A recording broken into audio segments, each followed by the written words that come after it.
नमस्कार दोस्तों, स्वागत है आपका आज की पोस्ट में। आज हम बात करने जा रहे हैं भारत के मित्र देशों और भारत की विदेश नीति, जो आजकल चर्चा का विषय बनी हुई है।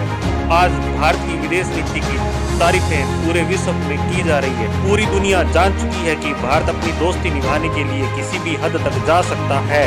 इसी विदेश नीति की तारीफें आजकल उसके पड़ोसी देश चीन और पाकिस्तान में भी सुनी जा रही है। पाकिस्तान के पूर्व प्रधानमंत्री इमरान खान तो समय समय पर भारत की विदेश नीति की तारीफें करते नजर आते रहते हैं। विश्व के मैप पर देखा जाए तो भारत के मित्र देश तो बहुत सारे हैं। कुछ देश तो ऐसे हैं जिन पर भारत आंख बंद करके भरोसा कर सकता है, और वो देश भी भारत पर उतना ही भरोसा करते हैं, जिसका उदाहरण हम आजकल भारत रूस की बात करके दे सकते हैं।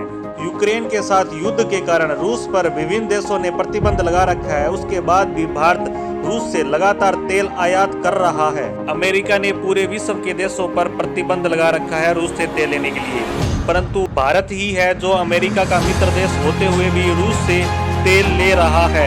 यह तो बात हुई भारत के विदेश नीति की, जो आजकल चर्चाओं का विषय बनी हुई है।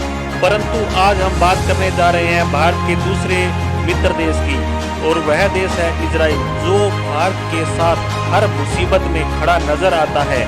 भारत और इजराइल की दोस्ती को 30 साल पूरे हो चुके हैं। भारत इजराइल से अनेकों सैन्य हथियार खरीदता आ रहा है, जिससे भारत अपनी सीमाओं की रक्षा करता है। इसके साथ ही दोनों देश अन्य क्षेत्रों में भी साथ खड़े नजर आते हैं। दोनों ही देश बॉर्डर सुरक्षा और आतंकवाद का सामना कर रहे हैं। भारत पीओके में कुछ बड़ा करने वाला है, और वह इसकी तैयारी लगातार कर रहा है। भारत कुछ ऐसा करने वाला है जिसके बाद पाकिस्तान चाह कर भी कुछ नहीं कर पाएगा, और इन सब में भारत का साथ दे रहा है इजराइल। इस देश के पास इतनी बड़ी सैन्य ताकत है कि दुश्मन भी पानी भरते हैं। इसकी इतनी ताकत है कि कोई चाह कर भी इसका बाल भी बांका नहीं कर सकता। वही इजराइल अब भारत के साथ मिलकर कुछ बड़ा करने वाला है। दोस्तों, भारत जो भी करता है डंके की चोट पर करता है, इसीलिए आजकल उसके दुश्मन देश उससे पंगा लेने से पहले 100 बार सोचते हैं। पीओके में कुछ बड़ा होने वाला है, इसकी चर्चाएं पाकिस्तानी मीडिया में भी सुनी जा सकती है। पाकिस्तानी मीडिया लगातार चिल्ला रहा है कि भारत पीओके में कुछ बड़ा करने वाला है। इस बात की घबराहट उनके राजनेताओं और सैन्य अधिकारियों में भी देखी जा सकती है। इसी घबराहट का ही नतीजा था कि पाकिस्तान के एक बड़े सैन्य अधिकारी ने यहाँ तक बयान दे दिया था कि हम चाहें तो इजराइल को 12 मिनट में सल्टा सकते हैं। इजराइल में सत्ता परिवर्तन हो चुका है। अब वहाँ वापिस नेतन्याहू सरकार आ चुकी है। उनकी और प्रधानमंत्री मोदी की दोस्ती जग जाहिर है।